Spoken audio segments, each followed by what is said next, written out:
Elə bir mənalar qatıram ki, öz işimə. Mən hətta öz canımı qurban verməyə də hazıram. Bu fanatiklərə aid deyil. Məsələn, siyasi fanatiklər var, dini fanatiklər var, hansı ki, onların beyni yuyulur və onlar deyir ki, bu insan fərqli bir ideologiyada olduğu üçün sən gedib onları məsələn də məhv eləməlisən. Bu qətiyyən soul in the game deyil. Bu beyin yuyulmasıdır. Bir böhran situasiya var və mən insanları xilas edə bilərəm. Və mənim üçün həmin o insanlara xidmət göstərmək, xilas etmək mənim öz canımdan daha önəmlidir.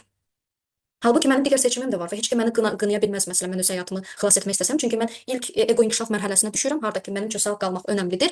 Amma mənim həyatım o qədər bu işimlə bağlı mənim üçün dəyərlidir ki, insanlara xidmət etmək, məsuliyyətdən, riskdən qaçmamaq. Soul in the game artıq skin in the game-in daha üstün bir mərhələsidir. Təyyarəmiz qəza ilə çox dəhşətli bir qəza ilə üzləşdi. Bu üç şəxs soul in the game prinsipi ilə öz işlərinə yanaşan şəxslər olub.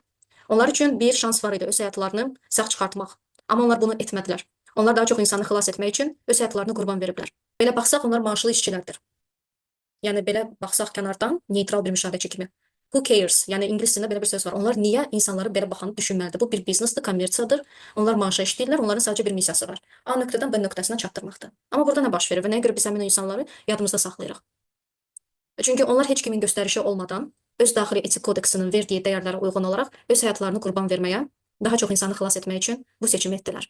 Buna görə mən sizin üçün qeyd elədim ki, şəxsi brendinq bütün gün özümüz haqqımızda faydalı kontent bölüşmək deyil. Şəxsi brendinq daha sistemli bir perspektivdir. Şəxsi keyfiyyətlərlə bağlı olan bir perspektivdir ki, mən necə öz işimə yanaşıram və hansı irsi qoymaq istəyirəm mən insanların həyatında.